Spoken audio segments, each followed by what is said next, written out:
নিউজে প্রচারিত হয়েছে, অলরেডি ফলাভাবে প্রচারিত হয়েছে, ফারাক্কা বাঁধের সবগুলো গেট খুলে দিয়েছে।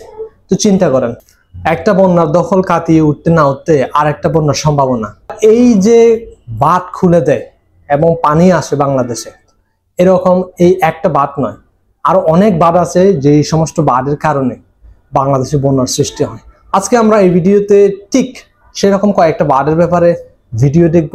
ভিডিওটির টাইটেলটা হচ্ছে বাংলাদেশের জন্য মরণ ফাঁদ ভারতের এই 6টি বাঁধ।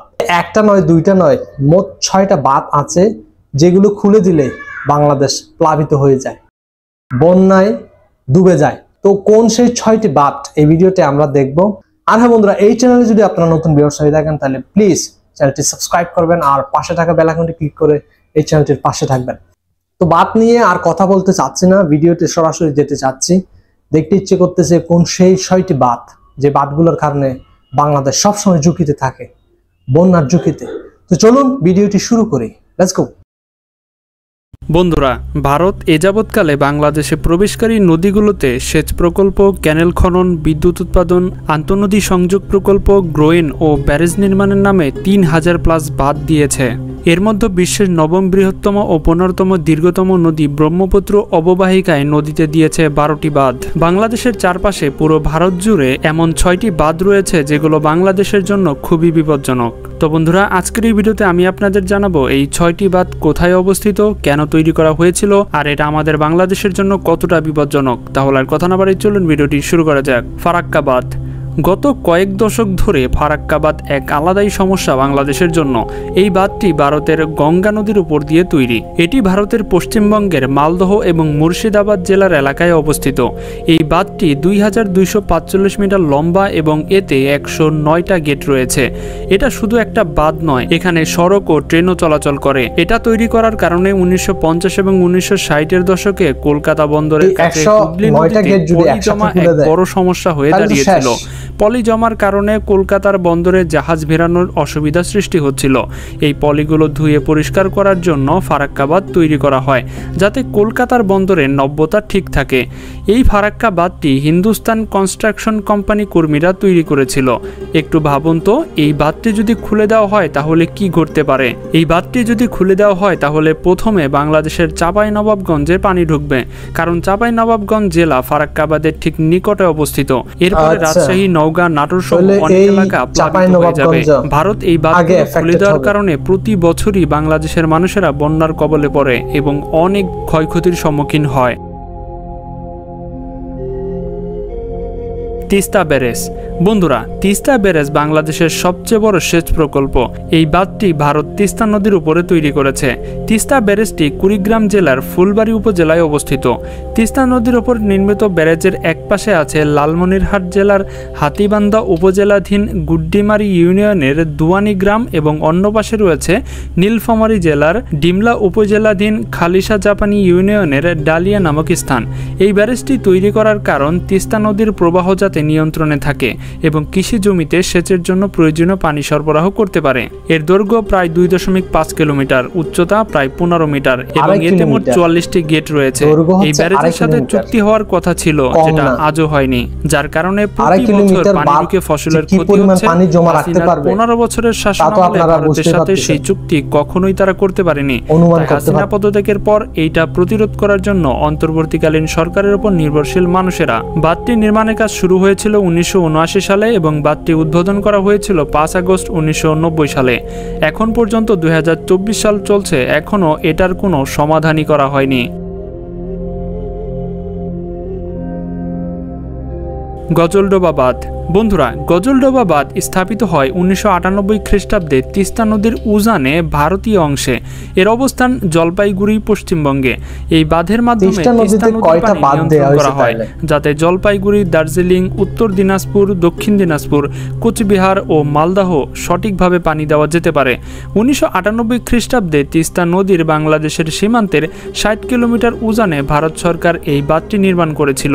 2918 কিলোমিটার দীর্ঘ এই বাঁধটির গেট রয়েছে 54টি। গজলডোবা বাঁধ থেকে অতিরিক্ত পানি ছাড়া হয় বাংলাদেশের উত্তরাঞ্চলে, বিশেষ করে কুড়িগ্রাম, লালমনিরহাট, নীলফামারী এবং জেলার নিম্নাঞ্চল। ভারতের নিম্ন অঞ্চল যাতে প্লাবিত না হয় তার জন্য তারা এই বাঁধটি খুলে দেয়, কিন্তু এতে বাংলাদেশের অবস্থা বেহাল হয়ে যায়। তার থেকে বড় কথা, তারা এই বাঁধটি খুলে দেওয়ার পূর্বে কখনোই বাংলাদেশকে লিগালি নোটিশ দেয় না, তারা হঠাৎ করেই ছেড়ে দেয়। সো এটা অনেক বড় একটা হুমকি স্বরূপ হয়ে দাঁড়ায়। মানুষ বন্যায় কবলিত হয়ে আটকে পড়ে আছে, অনেকের ফসলের জমি ক্ষয়ক্ষতি হচ্ছে, অনেকের ঘরবাড়ি নষ্ট হচ্ছে, অনেকের পশু প্রাণী সহ অনেক ক্ষতিগ্রস্ত সম্মুখীন হতে হচ্ছে। ভারতের এরকম আচরণ দেখে মনে হচ্ছে বাংলাদেশকে তারা ইচ্ছাকৃতভাবেই বিপদে ফেলতে চাচ্ছে। টিপাইমুখ বাঁধ। বন্ধুরা, এটি ভারতের মণিপুর রাজ্যের বরাক নদীর তীরে অবস্থিত। বাংলাদেশ ভারত সীমান্তের 100 কিলোমিটার উজানে ভারতের বরাক নদীর ওপর নির্মিতব্য বাঁধটি টিপাইমুখ বাঁধ নামে পরিচিত। 1600 মিটার দূরে বুরাক নদীতে 162.8 মিটার উঁচু ও 1600 ফুট দীর্ঘ বাঁধ নির্মাণ করে 1500 মেগাওয়াট বিদ্যুৎ উৎপাদনের লক্ষ্যে এই বাঁধটি নির্মাণ করা হয়েছিল। এই বাঁধটি নির্মাণের মূল লক্ষ্য ছিল ভারতের পূর্বাঞ্চলে 7টি রাজ্য সহ মোট 9টি রাজ্যে বিদ্যুৎ সরবরাহ ভালোভাবে করা। এটি 162.8 মিটার উচ্চতা, দৈর্ঘ্য 390 মিটার, ক্রেস্টে উচ্চতা 180 মিটার। যদি এটা খুলে দেওয়া হয় তাহলে অনেক সমস্যা হবে। আসাম, মণিপুর ও মিজোরামের 311 বর্গ কিলোমিটার ভূমি প্লাবিত হবে, যার অধিকাংশই আদিবাসী দ্বারা অধ্যুষিত। বাংলাদেশের সবচেয়ে গুরুত্বপূর্ণ নদী মেঘনা, বরাক তথা সুরমা কুশিয়ারার সাথে সরাসরি যুক্ত বলে মেঘনার প্রবাহ হ্রাসের আশঙ্কা করা হচ্ছে। মেঘনার প্রবাহ হ্রাস পেলে মানুষের নদী কেন্দ্রিক জীবনধারার অস্বাভাবিক পরিবর্তন আসবে। এমনকি উজানের পানি প্রবাহ হ্রাসের কারণে সাগর থেকে লবণাক্ততা উঠে আসার মতো পরিবেশ বিপর্যয়ের আশঙ্কাও অমূলক নয়। এগুলো বাংলাদেশের অনেক বড় একটা ক্ষতির কারণ হয়ে দাঁড়াবে। ভারতরা নিজেদের সুবিধার জন্য আমাদেরকে থুকে থুকে মারছে। যদি খুলে দেয় আর কি। দমদর ভ্যালি কর্পোরেশন ডিভিসি বাঁধ খুলে দেওয়ার আগে তো এটা দমদর নদীর উপর অবস্থিত। ভারতের ঝাড়খণ্ড এবং পশ্চিমবঙ্গে এই নদীর উপর 4টি বাঁধ রয়েছে। এগুলো হচ্ছে বারাকার নদীর তিলাইয়া বাঁধ, কোনার বাঁধ, মাইথন বাঁধ, পাঞ্চেয় বাঁধ। প্রথম দিকে ডিভিসির মূল উদ্দেশ্য ছিল বন্যা নিয়ন্ত্রণ, সেচ, বিদ্যুৎ উৎপাদন ও সরবরাহ, পরিবেশ সংরক্ষণ, বনসৃজন এবং ডিভিসি প্রকল্পের আওতাধীন অঞ্চলে বসবাসকারী মানুষের অর্থ-সামাজিক উন্নতি। বিগত কয়েক দশকে বিদ্যুৎ উৎপাদন ডিভিসিতে অত্যাধিক গুরুত্ব পেলেও বন্যা নিয়ন্ত্রণ ও সেচ ব্যবস্থায় এই সংস্থার গুরুত্বপূর্ণ অবদানের কথাও অনস্বীকার্য। দমোদর ভ্যালি কর্পোরেশন বাঁধের পানি নিয়ন্ত্রণ করে বলে বর্ষাকালে ভারত এই বাঁধ খুলে দিলে বাংলাদেশের দক্ষিণ পশ্চিমাঞ্চলে বন্যার সৃষ্টি হয়। আবার শুষ্ক মৌসুমে পানি প্রবাহ কমে গেলে কৃষি ও পরিবেশের অনেক বড় ক্ষতি হয়। সত্যি এই বাঁধটা বাংলাদেশের জন্য অনেক বড় ক্ষতির সম্মুখীন বয়ে আনছে। তাহলে চলুন এখন আলোচনা করা যাক ডুম্বুর বাঁধ নিয়ে। বন্ধুরা, এটি বাংলাদেশের উজানে ভারতের ত্রিপুরা রাজ্যের গোমতী নদীতে অবস্থিত। এটি বাংলাদেশের সীমান্ত থেকে 120 কিলোমিটার উজানে অবস্থিত। এটা বেশি উঁচু এলাকা নয়, মাত্র 30 মিটার উচ্চতায় অবস্থিত এই বাঁধটি। এই ড্যাম থেকে ত্রিপুরা রাজ্যের একটি 40 মেগাওয়াট পাওয়ার প্ল্যান্টে পানির ধারা সরবরাহ করা হয়, যেখান থেকে বাংলাদেশ বিদ্যুৎ পায়। গোমতী নদীর 120 কিলোমিটার পানির ধারায় 3টি পানি পর্যবেক্ষণ কেন্দ্র রয়েছে। অমরপুর, সোনামুড়া ও সোনামুড়া 2 নামে পরিচিত। এই বাঁধটি নির্মাণের ফলে বাংলাদেশের জলবিদ্যুৎ প্রকল্প থেকে শক্তি গ্রহণ করে। এর উচ্চতা 30 মিটার। সম্প্রতি কয়েকদিন ধরে বাংলাদেশের ত্রিপুরার অবস্থা খুবই খারাপ। ভারতে অধিক বৃষ্টি হবার কারণে তাদের এলাকা যাতে না প্লাবিত হয় তার কারণে তারা ত্রিপুরার ডুম্বুর বাঁধটি খুলে দেয়। এতে করে ত্রিপুরা সহ আরও অনেক এলাকা প্লাবিত হয়। প্রায় 31 বছর পর ভারত খুলে দিয়েছে এই বাঁধটি। ফলে এই সকল পানি বাংলাদেশের 9টি জেলার মানুষের ওপরে ভোগান্তি বয়ে এনেছে এবং বাংলাদেশের 9টি জেলার মানুষ ঘরবন্দি হয়ে পড়ে রয়েছে।